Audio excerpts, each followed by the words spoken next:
just want to read a diary entry that I wrote today. I would probably label it tragic. And the song that I was listening to while I was writing it was Not My Responsibility by Billie Eilish. Especially the last few lines where she says, "Is my value based only on your perception? Or is your opinion on me not my responsibility?" Yeah. So with that being said, here it is.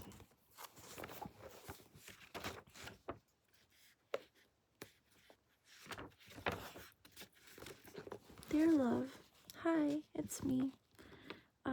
My entire body is in survival mode right now, shaking with anxiety, so I had to find a way to release.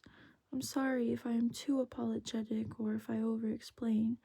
You see, love was something that I always had to work hard for, and you see, I was held with knives with scaly hands that ripped my body apart. Gentle is something I rarely experienced. So you see, I love myself fully, don't get me wrong, and I value myself incredibly high. But love seeps into my darkest wounds and reactivates them, and I am still trying to learn how to stand as firmly as a giant tree, so that I stop fighting for love but let it come to me. I admit I catch feelings pretty hard. I care with such depth, I open myself up. I expect others to feel as deeply as I feel. I care too much, and that's my tragedy. I keep wondering if this life of mine is all I'm meant for is to teach others that they can be loved, while I am taught how to love myself? Or is it too foolish of me to say that, to believe that I as well shall be with another who holds my heart as I hold theirs?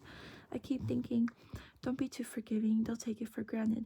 Don't give too much girlfriend treatment when you don't even have a label yet. They'll respect you less. Don't be so apologetic, it screams insecure. Be soft, be feminine, but not too much. Stand your ground, stay cautious, act like a lady, but show your sensuality. Be perfect, because God forbids that I am anything but that.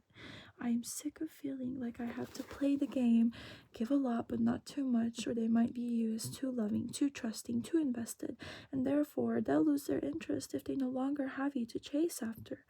I just want to simply be a fucking human being who is as devotedly loved and accepted as I love and accept others.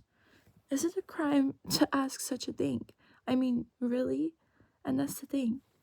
I keep giving love a chance because of the way I choose others on purpose, love others on purpose, show up for others on purpose, with sincerity, with purity. I get told all the time that I am like an angel, a pure soul, by the same people that end up leaving me with all of the love still in my hands. You see, people see shiny things, glowy things, and they become intrigued. They love observing such magnificence, and if that shiny object shines a little light on them, they feel blessed, honored to have had the chance to even be in its presence.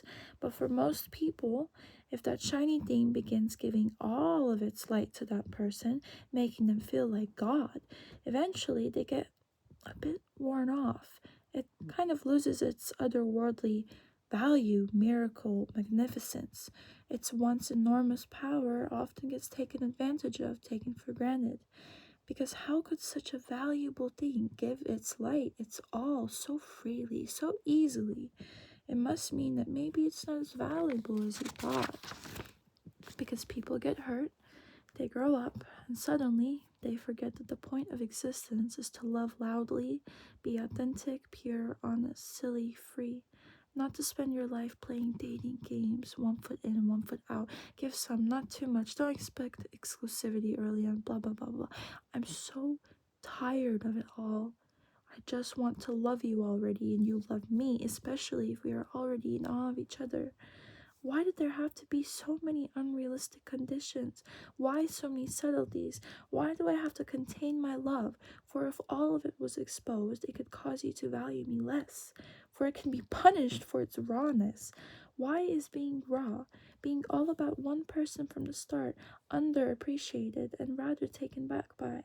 Since when has being a passionate human felt like you're a deer waiting to be hit? It's just maddening. and I'm sick of love making me feel crazy, unwell, out of balance because it's supposed to do the exact opposite.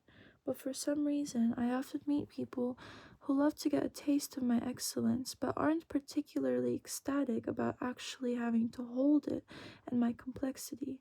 I know they say that the right people will know how to hold it, but even those people who I meet, who are the right people basically, question why I am so devoted so early. Can't you see that I have been starved of genuine human connection, but that I am just not afraid of showing that in hopes that it will make you appreciate my vulnerability ever so more? I do not undress the skeleton for you to look over my dead body and sigh as you walk away. I undress it so that you can take this fragile skeleton in your arms and love me at my deepest, simplest core. I do it so you can take all of the flesh, glue it all back over my skeleton, understanding every single little crevice, curve, scar, birthmark, and tell me that with or without the flesh, you love me for the being that I am. You love me even if my body no longer existed. You love me. That even if beneath all of the art, the canvas is just blank, it is still the most extraordinary art you have ever come across. That you are as devoted to me as I am to you. To a healthy degree still, of course, but at the same time, in a way, an all-consuming pure love. Because I deserve it. Of course I do. Just as anyone else does too. Yeah. February 1st, 2025.